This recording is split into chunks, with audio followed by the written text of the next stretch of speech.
proactive. Almost every case, I could say invariably every case that MBI investigates of human trafficking has some component of social media that's involved. Often we see it on the back end, where it is where a victim is being advertised for commercial sex online, but it's also very important to understand the front end of that. I'm sure everybody in the room today is going to receive a phone call, a text message, or an email in which someone is going to try to sell you something, extend your warranty, or tell you that you have won a free gift. Traffickers do the exact same thing. They are trolling every website, every app, every social media opportunity out there to connect with their next victim. They are seeing who is going to respond back to them, then learning what are their vulnerabilities so they can exploit those. We had a very specific case just a couple years ago. A juvenile female victim had never met this man in her life, but he reached out in social media. And over the course of about 4 months, he began to groom her, began to pay attention to her, began to offer her things. What could he do for her? How could he make her life better? And of course, that sounded very good to her. And so he had made arrangements one day when she was at a restaurant in Osceola County that he would meet her there, and all she had to do was walk out in the parking lot, get in the car, and they were going to have this great life together. So she did it.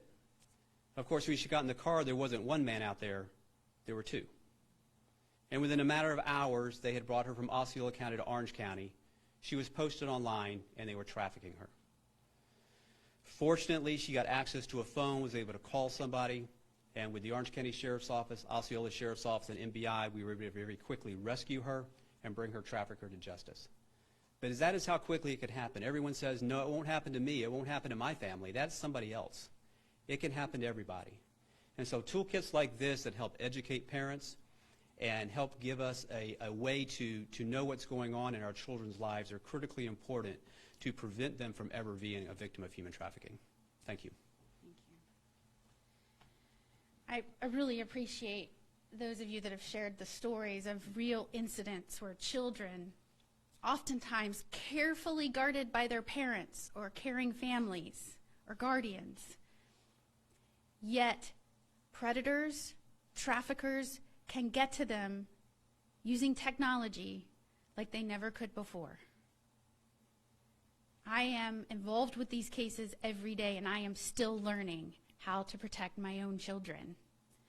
So consider this a plea from those of us in law enforcement, from parents, from victims who know that we can stop this before it happens if we educate our children earlier.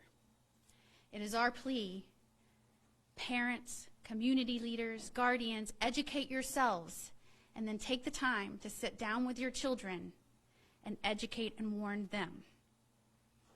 We appreciate those of you here today that are helping us convey this important plea.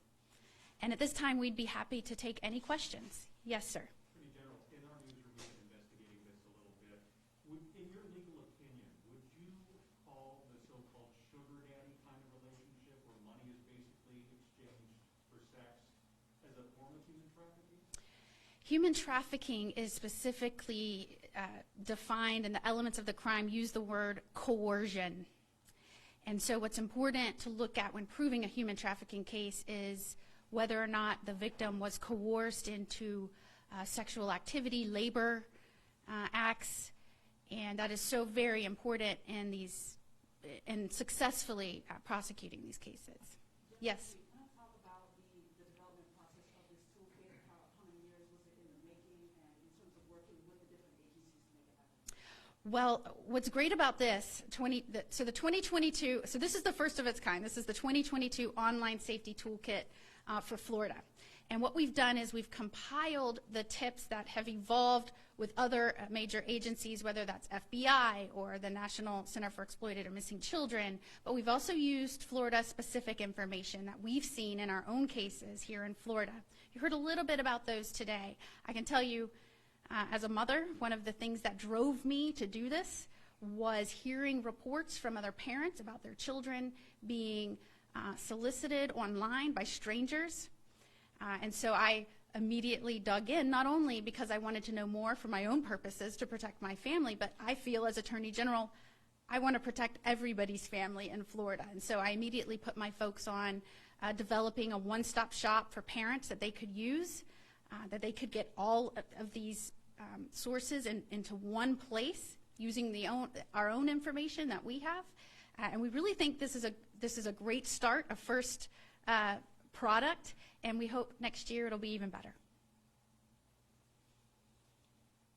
Any other questions? Where can somebody access the online safety toolkit, and also does it address what parents should be doing in the event that a suspected trafficker might be someone that they know? Great question.